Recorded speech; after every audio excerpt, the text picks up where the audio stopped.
Hello, it is October 2023, time for our monthly update. And as is my practice, I'm going to take 4 cards to guide us through the month ahead. Last month was a strange month, wasn't it? And I have to admit that I tried to break the rules a couple of times. The reading did suggest that we should go a little bit soft on pushing forward with plans, and I have to admit I ran away with myself on a couple of occasions to no avail. So nothing I pushed for really actually came about, and I felt like I was pushing against a wall. And it was interesting to see how that really chimed with the energy of the reading. So this month we've got a different energy. We're being asked to really have a think about what we want to do long term. So while last month we were being asked not to sort of play with images and get all excited about if, buts and maybes and what we could make happen, this month we're being asked to dig into quite seriously what it is we want to create long term. So let's have a look, let's dig in and see what the month has in store. So, what is our overarching energy for October? Well, we've got the 10 of Pentacles. 10 of Pentacles in Tarot speaks to us of long-term planning, and it also talks to us about family and clan, financial planning, making plans for the future, deciding what kind of experience we want to be living in further down the line. Now, this is quite important because it's asking us to start building a really clear vision of why we're doing what we're doing. Now, whatever we want to do moving forward, it's not going to affect just us. That's the point. So we can plan all we like, but there are people around us who depend on us. There are people around us who we love and who love us and who might have different ideas about what that future might look like. And maybe if there are things that we want to do that would affect family and clan and those people around us who are invested in us doing a certain thing in a certain way for whenever. So I wonder what that future that you're working for might look like. What is it all for?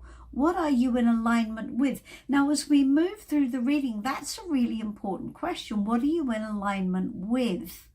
Because whatever it is you're working towards in the longer term is going to have a big difference in how you're able to carry it out. So I'll explain. So what should we embrace moving forward? Well, we've got the moon. Now, the moon in tarot is all about how it feels when we can't see clearly. Now, I've already talked about this before in previous readings. When we as humans can't feel or see the path ahead, we get pretty upset. We get quite fearful. So we don't make decisions easily. We feel our way. Sometimes it affects our mood. Sometimes we can feel quite low in that kind of energy.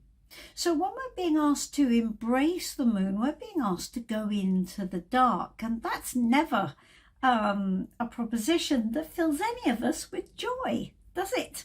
But nevertheless, that's what we're being asked to do. So what scares you? So what is your fear?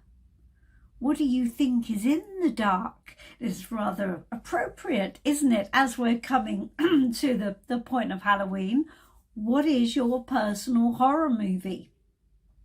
What do you think is lurking in the shadows that might just jump out and get you should you take a wrong turn or make a wrong choice in some way? Now, often these fears are subconscious based because the moon is very much a card of the subconscious. And it talks about what's sort of lurking down there. Why this is important is because when we allow our fears to remain hidden, or even just in the shadows or in the background, they have power. And they have power in a very, very specific way, because our fear doesn't care if we're happy.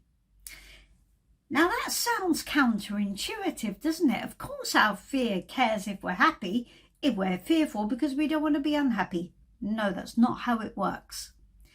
Our fear doesn't care if we're happy. What it cares about is that we don't take any risks and so we don't get hurt. Now, there is a big difference between something cataclysmic happening and us just experiencing some pain of some sort. Our fear gets the idea of pain out of all proportions. It basically wants to stop us doing anything that might be challenging or that we might feel is ouch. But we're made of stronger stuff. We are. We can endure a lot. We can go through a lot and come out the other side if we know why. If we're just enduring because we're scared, well, nothing's good gonna come of that. Now, that is not to say that we need to make any ridiculous jumps and we need to be completely unafraid. Fear is there for a reason. But we have to figure out the truth of it. We have to figure out why we're afraid, and if we're making our decisions based on fear alone, quite possibly we might miss out on a future experience which is actually joyful if we would just take the risk. But we have to be clear about what we actually want.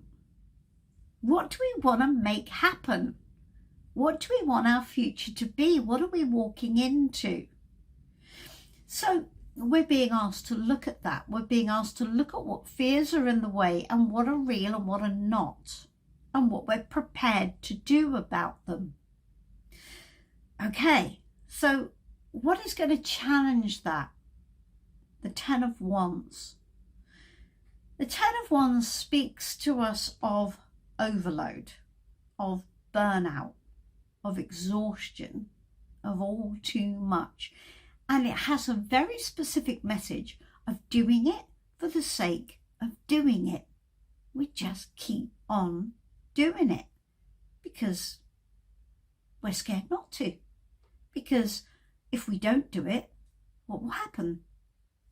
Maybe it will all fall around us. So we keep on doing it. We keep on doing it. We take the stress. We take the stress.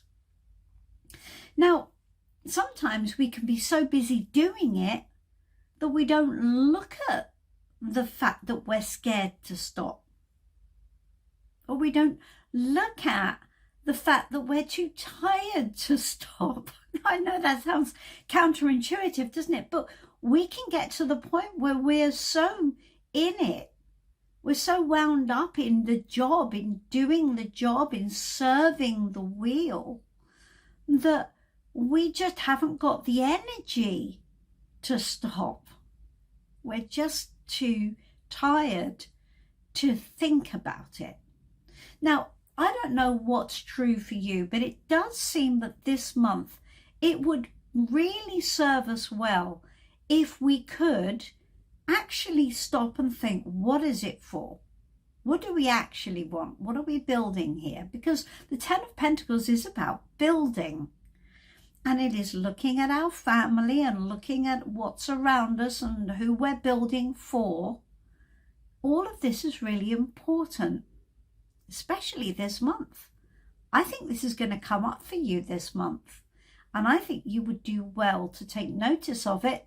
And you might be tempted not to, because you're too tired or because you're too scared or whatever. I don't know. Your story is your story, but it will be important to at least be aware of it. So what is the message from Spirit this month? The message from Spirit is strength. And isn't that interesting?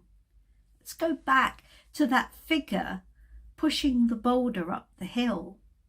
It's not an image that fills anyone with any enthusiasm, is it? You're just doing it and doing it and doing it. Now, you've got to be pretty strong to push that boulder up that hill, right? Yeah, that's not for the faint-hearted. But the point is, are you being strong in alignment with something you actually want, or are you being strong just because you feel you should be? Now, more traditional decks, the Strength card is an image of our higher self, which is depicted by a woman in white, subduing a lion that represents our lower beast self, our shadow. But here we're being asked to have a look at our shadow, aren't we? And we're being asked to look at what we're alignment in. Now look at the Strength card. He is aligned. All those chakras are balanced. There's disruption all around him. Maybe some people don't agree with what he's going to do. Maybe he's being challenged. Maybe it is a challenge. But he's not budging. He's on higher ground. So he knows that he's in service of a higher purpose. It's the purpose of the thing you're trying to build. So whatever that is, that thing you're trying to build, you've got to make sure your why is correct. You've got to make sure you're in alignment with the right why, and you're not serving your fear. So our message from Spirit is that it's fine to be able to withstand discomfort. We do have to be able to withstand discomfort, and that's fine. But we have to know why we're doing it, and we have to do it for the right reasons. We don't have to just continue to be uncomfortable just because we're in the habit of doing so. What do you want? How do you want to live? How rich do you want your life to be? These are going to be important questions this month. So it's not going to be a month for the faint-hearted, but I for once think it sounds really interesting because there are long-term themes at play here. We're being asked to look at our big picture and to decide what we're going to do in service of that in the right way. In service of our long-term happiness, our abundance, how sustainable things are, and how rich we want our lives to be as a result. So I think this sounds interesting. It's always interesting. I can't wait to see how this sort of, this reels itself out across the next couple of weeks ahead. So I'm looking forward to hearing your comments to see how this resonates for you, and I'm always interested to know how these readings work for you, and if they do actually play out in terms of your life. I can see them reflected in my own life. I have to be honest with you, I find them to be quite useful. So anyway, I will once again say, if you enjoy these videos, please do like and subscribe. And I'm always here for a reading if you need one. And I'm looking forward to seeing you soon. I'll say goodbye for now. Bye-bye.